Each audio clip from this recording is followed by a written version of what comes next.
¿Qué tal, gente? Bienvenidos a nuestro primer episodio de Long Beach Club. El nombre refiere a Playa Larga, ¿no? Long Beach, Playa Larga. Playa Larga es una playita muy conocida, la más conocida de Ushuaia. Así que bueno, surgió el nombre charlando, ya veníamos pensando este proyecto hace más de un mes, casi 2 meses, y me junté con mi querido amigo Pato. Pato, ¿cómo estás? ¿Cómo andás? Muy bien, muy bien. Buen día Franco, bienvenidos. Y me gustó lo que dijiste porque me acordé de un día que fuimos a Playa Larga Sí. y nos sentamos ahí en las rocas y tuvimos ahí unas charlas y de ahí surgió todo. Me acuerdo que Sí. ese día hizo calor, hasta me saqué la remera, estuve tomando sol en Ushuaia, en Playa Larga, en primavera, tampoco era verano. Sí, Y bueno, de todas esas charlas fue saliendo esto y con ganas, con sí, muchas sí. ganas y contento. Que la gente no crea igual que estamos hablando de Bora Bora. Acá en Ushuaia hace frío todo el año. Hay gente que está relimada y se mete en el agua helada para hacer esos tipos de terapia, Yo ¿no? no. Eh, Así que, no, yo tampoco, ni en pedo. Yo de hecho me quiero ir a vivir al Caribe. Pero bueno, este, acá lo que vamos a hacer es contenido de nicho, ¿sí? Así que el que quiera brain rot y esté buscando dopamina barata no es el lugar indicado. Así que los desafío a que se queden un poquito a escuchar, a ver si se pueden amigar de nosotros, nada más. Somos dos amigos que estamos con esta idea de querer transmitir muchas cosas, historias, análisis culturales, tanto de cosas que se podrían decir negativas a nivel social como positivas. Y hoy vamos a arrancar con un tema fuerte que está bueno porque Pato nos va a contar la historia de un criminal muy conocido, muy famoso en Argentina, un asesino serial, pero no es como el resto de la gran mayoría de los criminales, sino que nos queríamos enfocar en esto porque es un tipo muy específico de criminal, ¿no? Estamos hablando de un criminal psicópata. Y yo después les voy a contar, después de que él nos termine de contar un poquito su historia, por qué es tan importante entender esto, ¿no? Simplemente por una cosa, porque este tipo de criminales, como el que nos va a contar, son los reincidentes, ¿sí? Estamos hablando de un psicópata y los criminales psicópatas son los que reinciden y ocupan casi la mitad en promedio estadísticamente de lo que sería la población carcelaria, ¿no es cierto? Entonces está siempre entre el 20 y el 40% de la población carcelaria son psicópatas. Entonces, si los jueces, los peritos, etcétera, no se dan cuenta que son psicópatas, lo cual después también les voy a decir más o menos qué es lo que los constituye, ¿no? A nivel comportamental, etcétera, para reconocerlos y no tener dudas, digamos, de que estamos hablando de un psicópata. Si ellos no tienen bien en claro eso, son los que después los largan y vuelven a hacer lo mismo de siempre porque no hay forma de que aprendan nada, ningún condicionamiento puede operar sobre el comportamiento de ellos. Así que, digamos, la teoría conductista se podría decir de alguna manera que queda totalmente afuera. Entonces es un depredador intraespecie que no responde a ningún tipo de entrenamiento social, ¿no? Que es lo que nos constituye a todos desde que somos chicos y empezamos con nuestros primeros procesos de socialización. Ninguna de las reglas del ser humano aplica a este tipo de monstruos, que es lo que son. Así que, bueno, Pato, te cedo la palabra, comentanos un poquito y yo después voy a, por fuera del canal, así como Pato tiene su canal propio que profundiza en las historias y también hace otros tipos de contenido que están buenísimos, yo también voy a empezar a profundizar un poquito más en este tema de la psicopatía y en muchos otros temas porque hay demasiada tela para cortar y obviamente hoy vamos a tener un tiempo acotado, ¿no? Porque si no, no terminamos más. Pato, te cedo la palabra, amigo. Este personaje en un momento de esta historia va a pasar por una entrevista con un psiquiatra que más adelante yo se las voy a leer y vamos a ver cómo lo diagnosticaron y cómo lo describía el psiquiatra, este perito, exactamente con sus palabras. Y ahí yo creo que vamos a poder entender un montón de cosas. Mientras tanto, a través de esta historia, nos vamos a ir metiendo y vamos a ir viendo qué pasó, cómo fue, que llegó a donde llegó. Y la pregunta más importante es ¿por qué? Vamos a tratar de averiguar por qué hizo lo que hizo. Yo saqué mi propia reflexión al final de la historia, de lo que más me gustó de ver esta historia. Fue la reflexión que saqué, así que bueno, se las voy a compartir al final. Perfecto. Para arrancar, antes voy a arrancar con un dato que encontré estudiando este tema, que es que en promedio los criminales lindos contra los feos tienen un 20% más de que su condena sea menor. Bueno, este no es el caso. Si esa estadística es cierta, este es el caso totalmente opuesto. Ya lo van a ver por qué. Una anomalía. Está buenísimo eso que decís, porque es un efecto que en la psicología está más que demostrado, pasa en todos lados. Por ejemplo, en las universidades es sabido que la gente que tiene cierto aspecto, sobre todo mujeres, suele haber ahí una correlación entre, podría decirse, la estética de la persona y sus probabilidades de pasar las cosas, las pruebas, los exámenes, etcétera, de una forma un poco más relajada, digamos, ¿no? Y otra cosa más.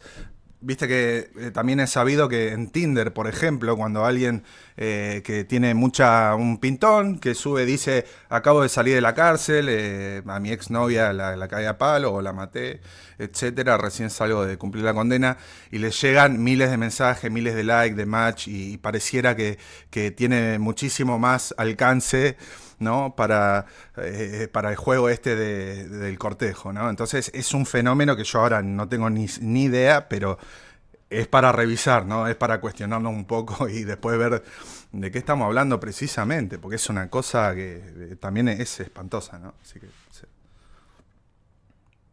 Para mí, el, el tema es que ellos se ven a ellos mismos como que al tener pinta tienen alguna ventaja o un tipo de impunidad, pero no se dan cuenta, o por lo menos algún tipo de personalidad narcisista, que de afuera no lo van a ver así.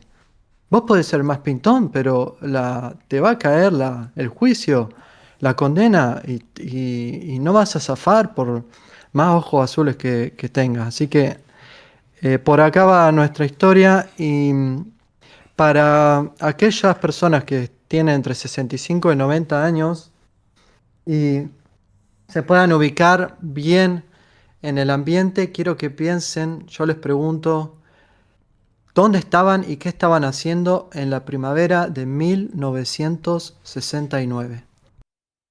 Es acá donde empieza nuestra historia. En la ciudad de Buenos Aires, en una tarde soleada, sobre la avenida Libertador venía pisteando una moto, haciendo zigzag entre los autos. El brillo del sol reflejaba en el tanque de nafta de una moto chilera y el conductor iba flameando los pelos largos y ondulados al viento. La sensación de libertad y adrenalina aumentaban cada vez que le daba al acelerador hacia atrás. Entonces, empieza a ver adelante cómo de repente los caminos se empiezan a cerrar. Ya no hay tanto espacio entre los autos, entonces tiene que soltar su acelerador un poco, bajar la marcha y mientras está buscando con la mirada camino entre los autos, nota que un agente de tránsito le hace seña para que se detenga al costado de la avenida. Se detiene, le dice, buenos días, identificación y papeles de la moto, por favor. Buen día, oficial. ¿Cómo está usted? Bonito día, ¿no? Sí, mire, los papeles de la moto justo los estoy yendo a buscar a la concesionaria que está acá cerca. Justo estaba yendo a hacer eso porque vio la moto es nueva y bueno, justo estoy de camino. Identificación, por favor. Carlos Eduardo Robledo Puch, 17 años. ¿Usted sabe, Carlos, que usted no puede circular sin los papeles de la moto? Sí, sí, agente, claro. Pero bueno, como yo le decía, están en la concesionaria, estoy yendo para allá. Mire, lo que podemos hacer es que yo dejo la moto acá y voy a la concesionaria y ya en 15 minutos estoy de vuelta con los papeles. Em, Mire, señor Puch, yo le voy a explicar a usted lo que vamos a hacer. Nosotros, usted va a ir a la comisaría y va a explicar a la policía por qué está circulando sin los papeles de la moto, mientras nosotros llamamos a sus padres y mientras tanto identificamos de dónde salió esta moto.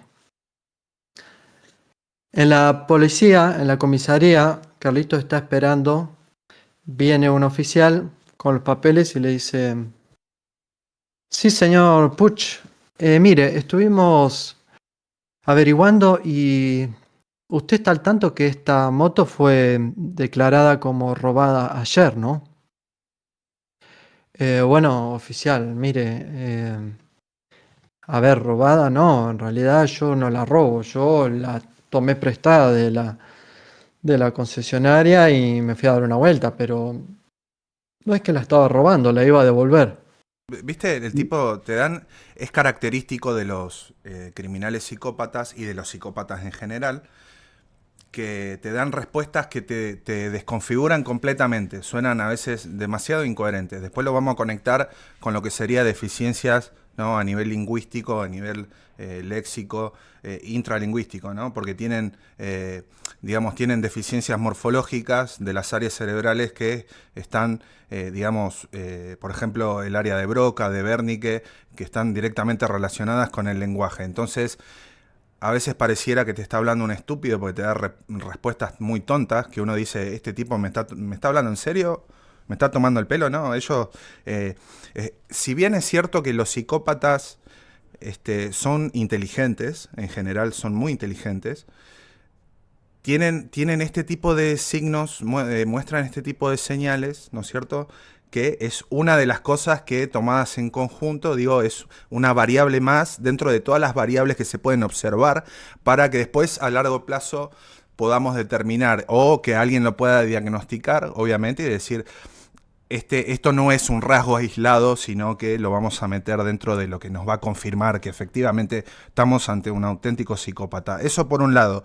Vos estás contando la historia de Robledo Puch, que es un psicópata criminal, y los psicópatas criminales solamente son la minoría, ¿no? Dentro del conjunto de la totalidad de psicópatas. En el mundo solamente hay, en promedio, hay una invariante, ¿no? ¿Qué significa una invariante? Desde los comienzos del Homo sapiens siempre hubieron psicópatas que formaron parte del 2% de la población, ¿no es cierto? Entonces, si uno revisa la historia de la psicopatía de la antigüedad, que yo todavía no tuve el gusto de hacer, pero debe ser fascinante, a mí particularmente porque me gusta mucho el tema de la psicología y la psiquiatría, digo, siempre existieron los psicópatas. No era lo mismo un psicópata de una tribu de hace 50.000 años que los psicópatas de hoy. Obviamente que, que las condiciones, las épocas van determinando el cauce, el curso de las acciones que van a tomar, ¿no? Por un montón de cuestiones que yo después las voy a profundizar en mi canal.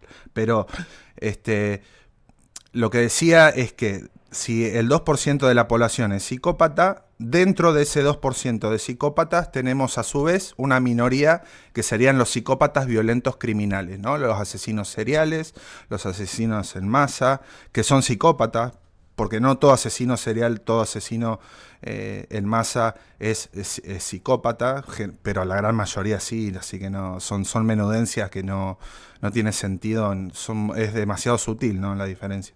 Entonces, hay que tener en claro esto, 2% de la población son psicópatas, pero solamente una pequeña minoría, por tirar un número que no es exacto, un 2% dentro de ese 2% son psicópatas violentos y criminales, ¿no? Y el restante serían psicópatas integrados o psicópatas de guante blanco, que también podría decirse, hay muchos que son criminales, pero bueno, generalmente no los agarran y se dedican a otras cosas. Pero eso lo dejo para otro momento, ¿sí? Acá nos estamos enfocando dentro de una población muy específica del mundo y a su vez, otra vez, una porción muy específica dentro de esa porción específica. Así que, nada, son los psicópatas criminales. Pero es importante saber cuándo un criminal es psicópata y cuándo no, porque hay mucha diversidad, digo, de diagnósticos en sentido psicosocial, ¿no? De la gente que hace este tipo de barbaridades, o simplemente roba, o, digo, así que nada, eso quería decir nomás. El oficial le dice, ¿usted se da cuenta, Robledo, que está confesando un delito?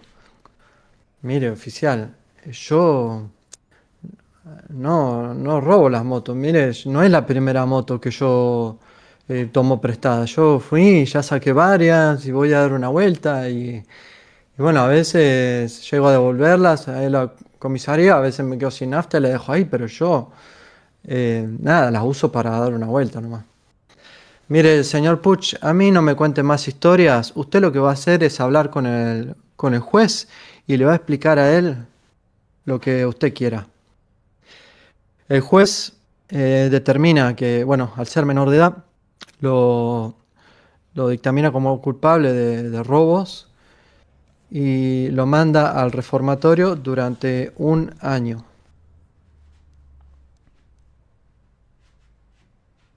En el reformatorio yo voy a pasar a contarle un poquito de sus padres, que esto siempre es importante y siempre hay algo que sacar de acá. Su padre, Víctor, era un hombre de zona norte, mecánico de la General Motors, un trabajo importante y él era reconocido en el ambiente. Su tarea era, tenía que ir por todas las provincias de Argentina, por las distintas concesionarias para ir viendo los autos, formar a otros mecánicos.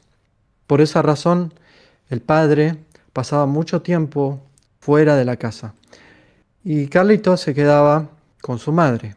Su madre era Aida, una mujer de origen alemán que había llegado a Buenos Aires en la época de las guerras y ella cuidaba a Carlitos.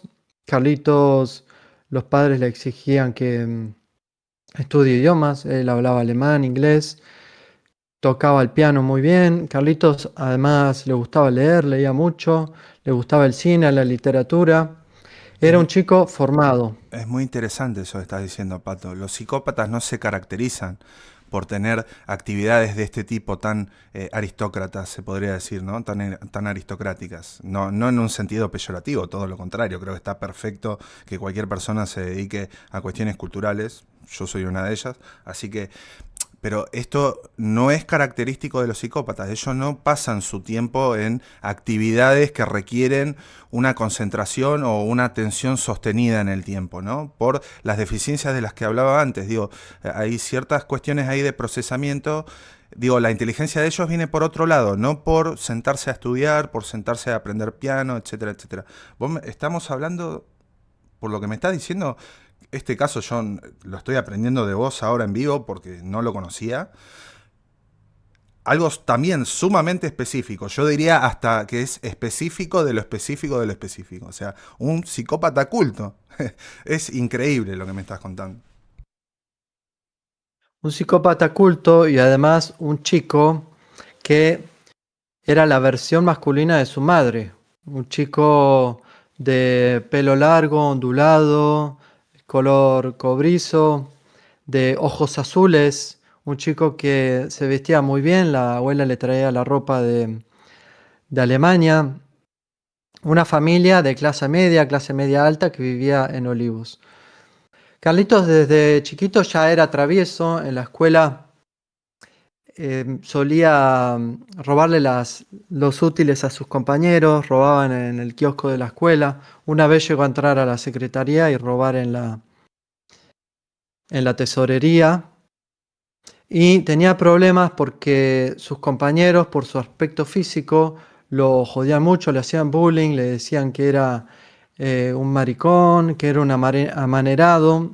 Yo se lo atribuyo a que tal vez su padre no tuvo mucha influencia en su crianza y estuvo muy influenciado por su madre y su abuela. Entonces su aspecto físico más la influencia de las dos mujeres por ahí tenía eso, pero bueno, sí, resaltemos que sufrió bullying y él reaccionaba muy mal. Se enojaba y se agarraba las piñas, las trompadas, y por eso no le gustaba ir a la escuela y al final pasaba más tiempo en la calle, le decía a la madre que no quería ir. Su madre, mientras su padre era una persona estricta que le exigía, quería ver las notas, que le decía, ojo con quién te juntás, no salgas de noche, quédate en casa, estudia. Su madre era muy permisiva con él y era como condescendiente, ¿no? Como que él todo lo que le pedía o le decía, la terminaba convenciendo y su madre era muy permisiva. Al final le dejaba hacer todo y no tenía consecuencias Carlitos porque su madre no se las ponía. Pato, ayer justamente vi un estudio, cientos de psiquiatras estuvieron viendo miles de películas y vos sabés que la psicopatía está muy mal representada en el cine, ¿no? Yo de hecho lo único que sé de Robledo Puch es, yo vi la película del Ángel, pero yo nunca me dejo llevar por ninguna película, creo que es pésima esa idea, porque en general el cine distorsiona y tergiversa, a veces hasta a propósito, muchas situaciones, muchas historias, ¿no?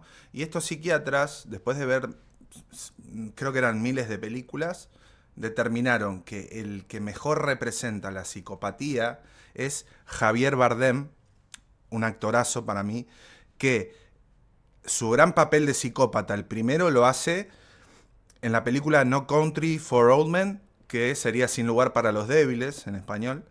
Y bueno, ahí el tipo se ve que habrá estudiado a los psicópatas fuerte, porque representa mejor que nadie en la historia a lo que vendrían a ser los psicópatas. Y después él vuelve a hacer un papel de psicópata que para mí todavía es muchísimo más zarpado, que es en la serie de los hermanos Menéndez, que para mí se roba la serie con su actuación. La verdad, Javier Bardem, dudo que me esté escuchando o me vaya a escuchar, pero es mi ídolo ahora. O actualmente es el top, está en el top 1 de actores. Y lo que quería decir con esto es que me cuentes un poco de qué viste vos en la película del Ángel, que puedas decir todo esto es chamullo, está distorsionado y no fue así, o fue así pero está exagerado, ¿no? Para hacer, digamos, un contraste, ¿no? Porque mucha gente dice Robledo Puch, sí, todo el mundo habla de Robledo Puch, pero ¿quién es realmente Robledo Puch? ¿Qué pasaba por su cabeza? ¿Qué es lo que la película nos mostró de Robledo Puch? ¿Y por qué es interesante este personaje? Eh, lo vamos a ir viendo más adelante con respecto a esta historia, pero sí voy a Bueno, afirmar que la película eh, es un 50% ficción. Es más, yo vi la película y me costó mucho armar esta historia porque la película me metía un montón de cosas que nunca sucedieron, que no eran ciertas. bueno. Y más que nada, algo que me parece bastante importante en esta época de Carlito es que lo muestran como alguien, como si fuera un homosexual.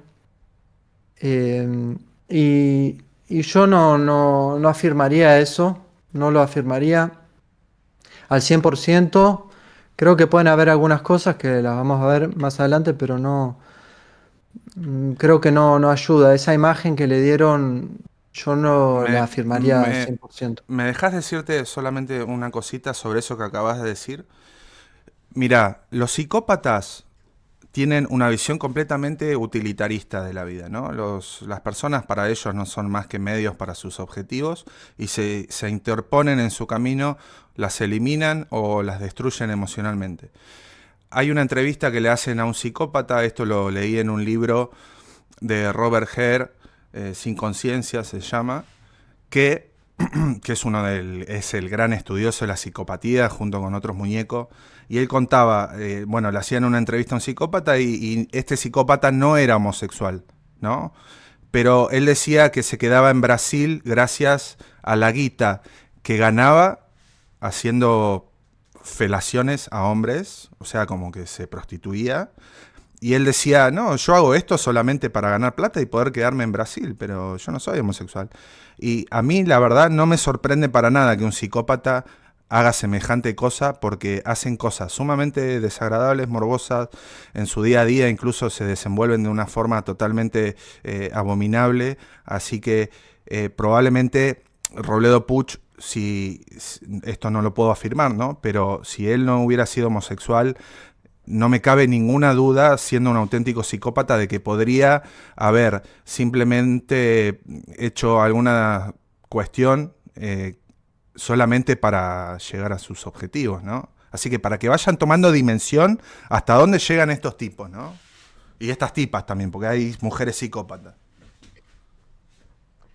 En la película, el ángel empieza con que Robledo va caminando por el barrio, fumando un cigarrillo y se mete en una casa que estaba vacía en ese momento, los propietarios no están, y se pone a bailar el extraño de pelo largo, prende Temazo. un tocadiscos o una radio. Muy bueno el Así tema. arranca. Esa escena sí sucedió en la vida real. Él, antes de entrar al reformatorio, entró a una casa, se robó la radio, luego intentó vendérsela al farmacéutico del barrio, y el farmacéutico va a la casa, le dice a la madre: mire señora, me cayó su hijo con esta radio de última generación, intentando vendérmela. Yo no sé de dónde sacó su hijo esto, no sé si usted me puede explicar algo. Y ella le dice: mire, doctor, yo no sé de dónde saca mi hijo esas cosas, pero si a usted le gusta la radio, cómpresela. Cómpresela porque él es joven, se está buscando la vida, está ganando, tratando de ganarse sus mangos. Eso sí, sí sucedió. Robledo sale del reformatorio después de un año de estar preso. Para los que no saben, el reformatorio es una cárcel para chicos menores de edad, de entre 12 a 17 años, donde te ponen recto a base de palazos. Ahí no, ahí te pegaban directamente. Hay, No quería estudiar, no quería. hay mucha violencia, ¿no? En los reformatorios. Te pegaban. O sea, no querías hacer lo que tenías que hacer y te pegaban. Después de un año, Robledo sale finalmente del reformatorio. Una mañana, en la casa, baja a desayunar. Quiero que te imagines una cocina en silencio, el padre sentado en la mesa de la cocina, la madre sirviendo el desayuno, un ambiente sepia con un silencio de tumba y solo el reloj ahí, el único sonido dentro de la cocina. Llega Carlitos y el padre lo mira y le dice: buenos días, Carlitos. Sentate, tenemos que hablar. Carlitos se sienta, le dice: mira, Carlitos, yo entiendo que a vos no te gusta ir a la escuela, yo entiendo que a vos te gusta estar en la calle con tus amigos, lo entiendo. Lo que no puedo permitir es que abandones los estudios. Así que estuvimos pensando con tu madre y decidimos que te vamos a mandar al colegio técnico de zona norte para que estudies una, una tecnicatura y así el día de mañana tengas un oficio y puedas ganarte la vida. Carlitos: sí, papá, lo que ustedes digan, yo ya la pasé mal en el reformatorio y ahora me voy a portar bien. Carlitos empieza el colegio técnico. Un día suena el timbre del recreo, salen todos los chicos al patio. Carlitos empieza a avanzar un poco más acelerado hacia la esquina del patio. Mete su mano en el bolsillo, saca una caja de cigarrillos, se pone un cigarro en la boca, va mirando a los lados que no haya ningún preceptor o algún profe que lo esté mirando, y mientras avanza al final del patio, se prende el cigarro y se esconde detrás de unos pilares. Cuando levanta la mirada se da cuenta que había un chico ya fumando ahí detrás. Carlitos dice: boludo, 40 minutos sin fumarme un cigarro, yo no aguanto. Deberían dejarnos fumar adentro del aula. Y este le dice: decímelo a mí. que yo le pedí salir al profesor hace 15 minutos para ir al baño y ya voy por el segundo, no volví a entrar. Sí, es una locura. Aparte, yo no aguanto tanto tiempo acá. A mí no me gusta la escuela. A mí me va mucho mejor afuera. ¿Cómo que te va? ¿Por qué lo decís? Mira, yo te voy a contar algo, pero vos no digas nada. A mí me gusta salir a robar acá por el barrio. Yo consigo plata, consigo cosas. Por ejemplo, ayer, anoche, me metí en la iglesia, salté la reja, me metí por atrás y me robé toda la limosna. Dice, ¿en serio? ¿A la iglesia? ¿Pero cómo vas a robar a la iglesia? Yo voy a la iglesia todos los domingos. Ah, sí. Bueno, seguro que tengo yo acá la limona que dejaste vos, boludo. Dice, no, no, re loco. Mirá, vámonos de acá de la escuela, dejemos de perder el tiempo acá y vamos que vamos a conseguir un montón de cosas afuera. Dale, cómo es tu nombre? Carlitos Robledo Puch. ¿Y el tuyo? Jorge Ibáñez. Este día había nacido una sociedad entre dos alumnos del colegio técnico que solo sería el inicio de una serie de crímenes que serían los peores que se cometieron en Buenos Aires durante el año 1971. Los chicos, antes de sus crímenes, iban escalando. Al principio entraban a casas de repuesto de motos, robaban los repuestos, entraban a joyerías de noche. Los chicos compartían cosas en común como las motos, los fierros, les gustaban las fiestas, salir de noche. Y eran los dos iguales, faltaban al colegio, andaban mucho en la calle de noche. Hasta que una tarde Jorge Ibáñez invita a Carlitos a su casa y le presenta a su familia. El padre de Ibáñez era un ex criminal que había estado preso y le da un arma a Carlitos en su casa y le enseña a disparar. En este momento, Carlitos tuvo la sensación de poder, por así decirlo. El problema empieza en el año 1971.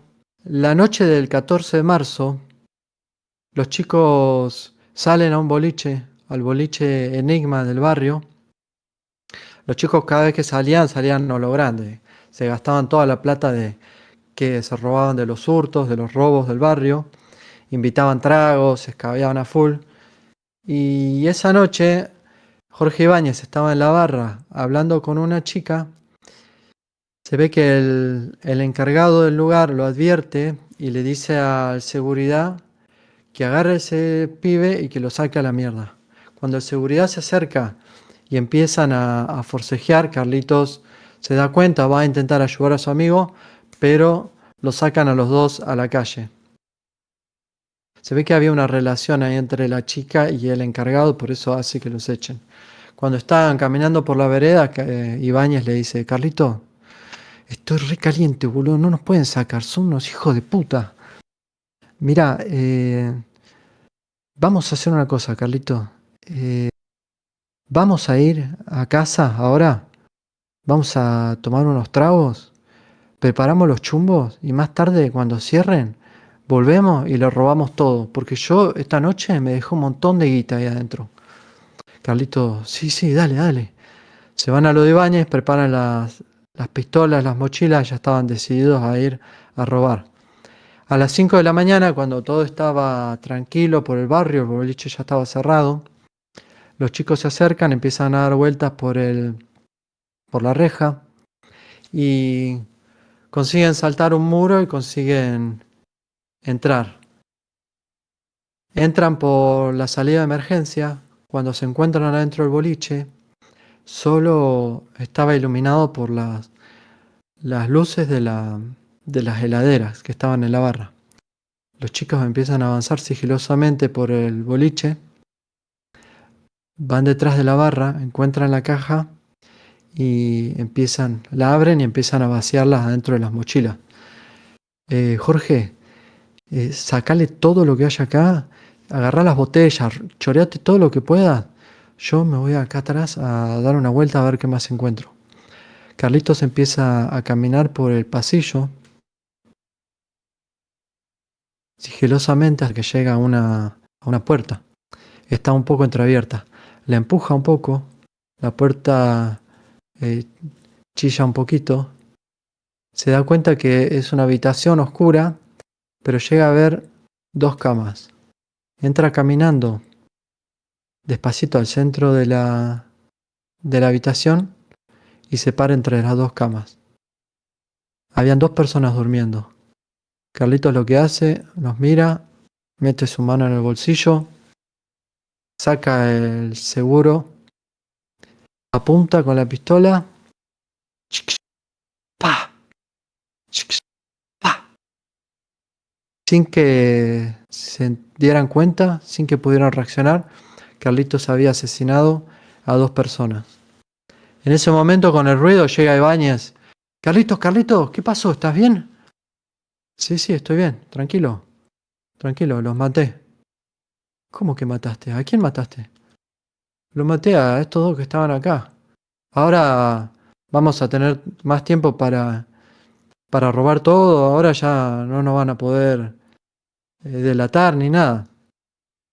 Carlitos, ¿cómo vas a matar, boludo? ¿Qué hiciste, chabón? Estás re loco. Yo tenía las mochilas llenas. Ya nos podríamos haber ido. Tranquilo, Jorge. Ya está, esto no nos van a joder. Encima, acá dentro de la habitación debe haber más guita. Yo le voy a sacar todo lo que tengan en la billetera y todo. Nos lloramos todo y nos vamos. Aparte, Jorge, ¿ese no es el hijo de puta que te sacó del guardia? No, Carlitos, estás re loco, chabón. Agarrá lo que tengas que agarrar, apurate y vámonos de acá. Esa mañana, esa madrugada del 15 de marzo, la policía había encontrado un doble asesinato en el boliche Enigma. Solo algunos días después, el 3 de mayo, los chicos cometen el mismo modus operandi, entran a una casa de repuestos y cuando entran pasa lo mismo. Carlitos, mientras están robando, él va a una habitación y se da cuenta que hay gente durmiendo adentro. Entra, lo mismo, apunta, dispara, mata al hombre que estaba durmiendo con su mujer en la cama y estaba la cuna de una beba. Carlitos mata al hombre, dispara a la mujer y dispara a la cuna. Ibáñez llega de la misma manera y aprovecha para... A la mujer solo le da en el hombro, la hiere pero no la mata. Ibáñez encima de eso aprovecha para abusar de ella y la bebé y la mujer sí sobreviven. Pero como está todo oscuro, no pudieron reconocer a los artífices y la policía todavía no podía dar con estos criminales. Solo 19 días después, 21 días después, el 24 de mayo, hacen lo mismo. Entran al supermercado Minimax de zona norte y matan a los dos serenos que cuidaban el supermercado de noche.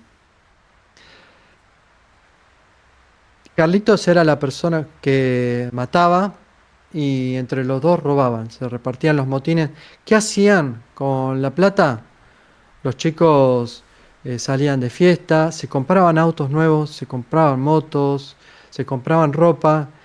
De estos tres asaltos pudieron sacar una suma en cada uno unos 3 millones de pesos, que en esa época era el valor de ir a comprar un auto nuevo a la concesionaria. Los chicos con esta plata se van de Pato, su perdón, casa, dejan la escuela me dijiste 3 millones y ¿en qué año, de qué año estamos hablando? del 71. Del 71. Ah, bueno, dale, seguí. Yo nada más quiero ver a cuánto equivalía realmente al día de hoy. Y lo que valga un auto nuevo de la concesionaria. Dale, mientras lo buscas, te cuento qué es lo que hacían. Los chicos se compraban autos, motos y se fueron a vivir a Constitución, a, a hoteles. Vivían un chico de 16 años y un chico de 18 años, ya vivían solos y se daban una vida de lujo con motines que iban sacando de asaltos con homicidios. Como vos dijiste, no hay barrera. Todo sea por conseguir la plata, no hay nada que pueda impedir conseguir el objetivo. En esta época, Ibáñez y Carlitos sus caminos empiezan a bifurcarse poco a poco, porque Carlitos sí estaba enfocado en cometer estos atracos y robos, pero Ibáñez ya se empezaba a dar la vida de lujo. Ibáñez le gustaba cartelear mucho. En esa época él salió en un canal de televisión en vivo y Carlitos le dice, Jorge, ¿qué haces, pelotudo? Nos van a encontrar, la policía nos va a delatar. No podés ir a andar saliendo por la tele, nos van a terminar encontrando la policía. Tranquilo, Carlito. Es un programa de entretenimiento, nadie va a relacionar que hay un chico de 16 años cometiendo los crímenes. Aparte, mirá los diarios. Nadie sospecha de nosotros, la policía se cree que está detrás de un grupo de criminales organizados. Carlitos, tranqui, no, nadie se va a dar cuenta, tranquilo. Carlito no le gustaba esta forma de operar de Ibáñez, él prefería andar un poco más perfil bajo, hasta que sucede algo en donde la relación se rompe definitivamente. Carlitos y Ibáñez se estaba empezando a romper poco a poco. Ibáñez estaba más dedicado a la joda y a las mujeres, y eso a Carlitos le daba celos. Por eso, como dijimos al principio, no voy a decir que era homosexual, pero sí uno puede sentir celos de que su amigo no le preste tanta atención a uno y preste más atención a mujeres, ¿no? Y más en esa edad de los 17, 18 años. Además, Carlitos ya empezaba a desconfiar de Ibáñez, de que por ahí no estaba repartiendo bien los motines o se estaba quedando con algo de más. Pero la relación se rompe definitivamente solo algunos días después, durante el mes de junio. Los chicos salen en uno de sus autos robados hacer a buscar a alguno de sus víctimas y ven, había una chica haciendo dedo. La levantan, la llevan y Bañas en el auto con la culata de la pistola, le empieza a pegar y le dice, quédate callada o te mato. La chica, claro, entre llanto se queda congelada y le dice Ibáñez a Carlitos, Carlitos, sacanos de acá, llévanos a un descampado. Se van a un descampado y Ibáñez le pide a Carlitos que se baje del auto y abusa de la chica. Cuando termina le dice a la chica, bueno, listo, bajate y andate para allá, desaparece por ahí. Cuando la chica se empieza a ir, Carlitos saca el arma, la sigue y la mata. Ibáñez, ¿qué haces, Carlito? ¿Estás loco? No, pelotudo, vos estás loco. Boludo, esa chica va a ir con la policía y nos va a delatar. Sos pelotudo, ¿por qué haces esas cosas? Bueno, Carlito, tranquilo, no va a pasar nada, no va a decir nada. Aparte la traté bien. No, Jorge, me tenés cansado con esta pelotudez. No podemos hacer estas cosas, nos van a delatar. Aparte, de acá no sacamos nada, no me gusta esto. Claro, solo algunos días después, durante el mes de junio, vuelven a salir los chicos en el auto y Ibáñez le dice Encuentran a una chica, la levantan y se la llevan y cometen lo mismo. Carlitos la termina por matar y Carlitos ya estaba harto.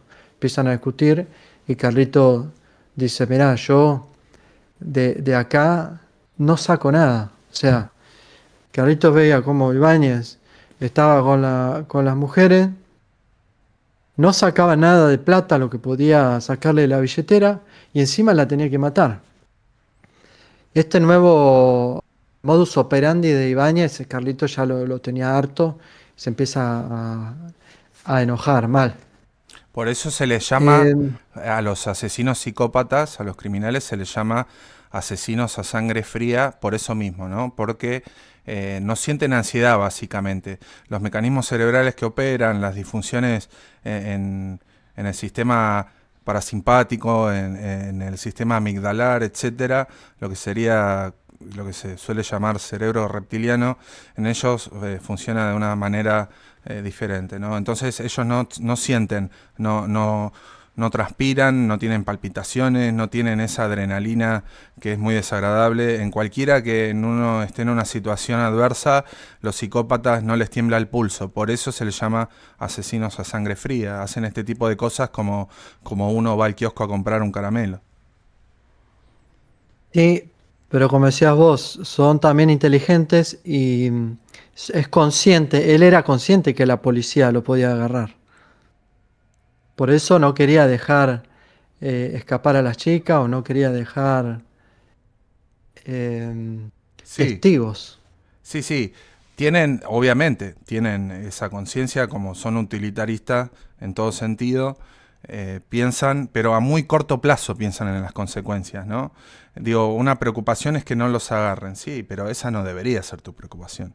Tu preocupación debería ser cómo hago para dejar de matar gente, ¿no? Digo, y no pueden ver más allá de eso. De hecho, cuando la policía los agarra, los meten presos, se supone que cuando uno está en la cárcel se tiene que reformar de alguna forma.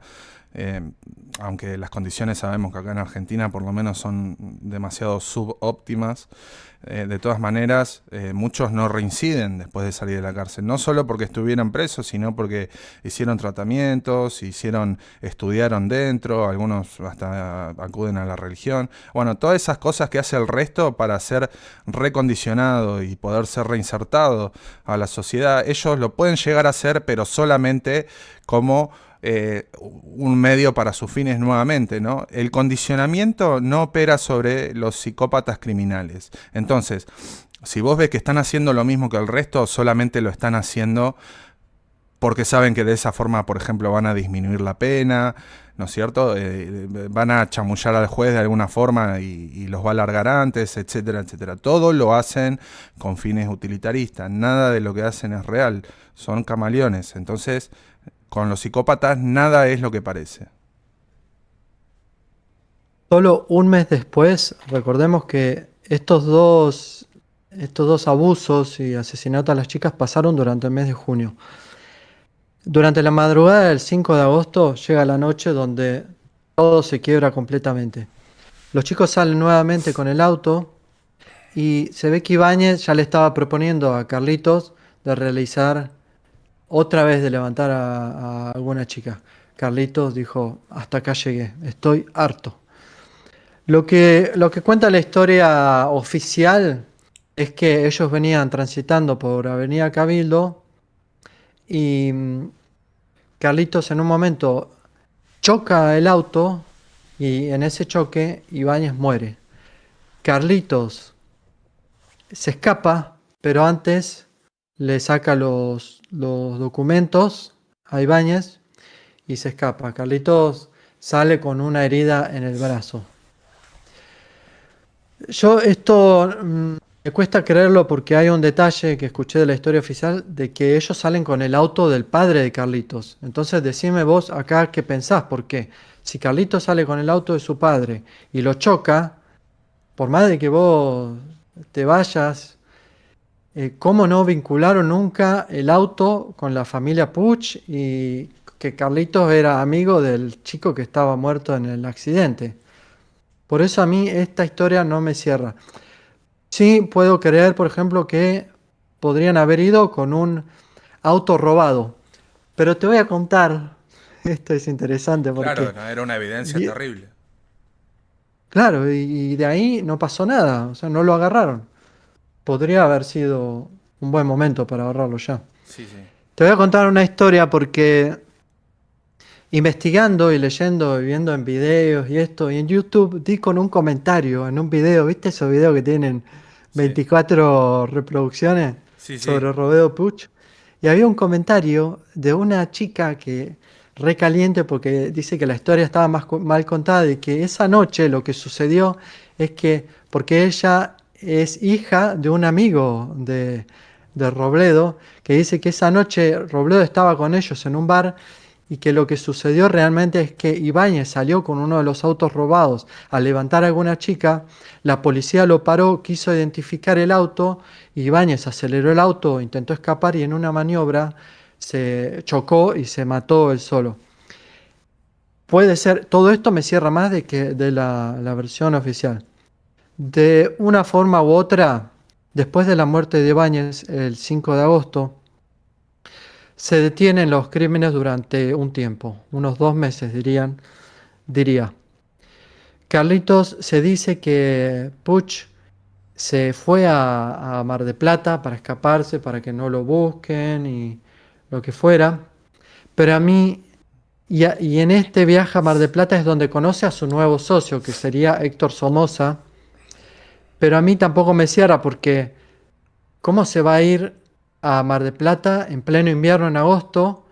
Y si querés para escaparse bien, pero ¿por qué justo su nuevo socio, que era un chico de Olivos, de su barrio, también va a estar con la familia en Mar de Plata en pleno invierno? Esa historia, que es supuestamente la oficial, a mí tampoco me cierra. Yo lo que creo es que después de sus primeros robos, el verano del 1971, antes de empezar todo este raid sangriento de asaltos, Carlitos se fue a Mar de Plata de joda y ahí conoció a Héctor Somoza. Y lo que sucedió es que una vez que perdió en agosto a su socio, dejó pasar un tiempo y ahí fue en Olivos a la panadería de la familia de Somoza a buscar a este chico.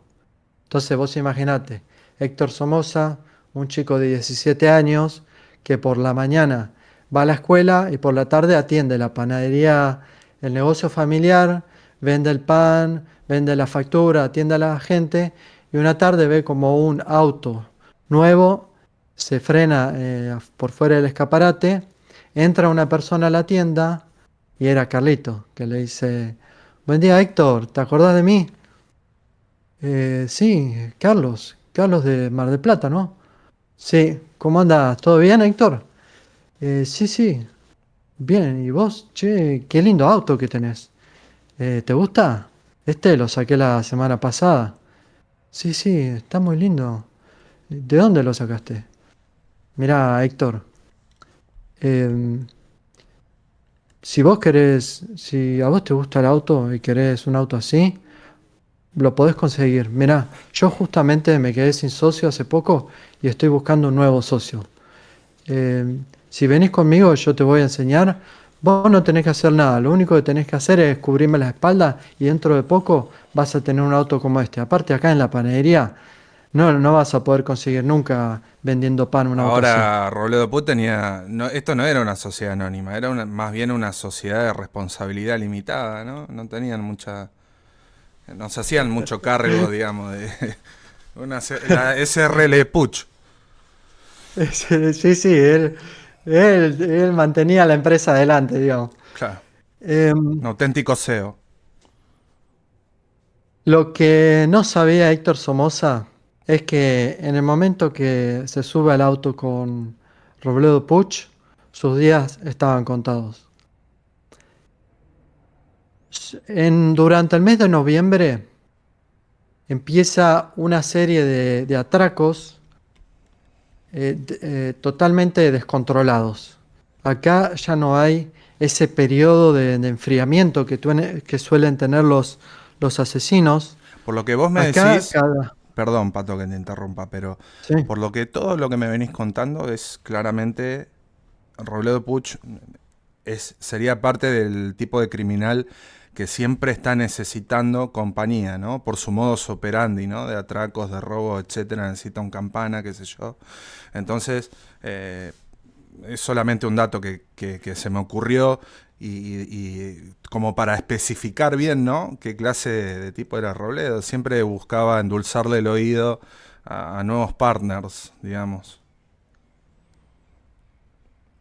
Bueno, esto es interesante.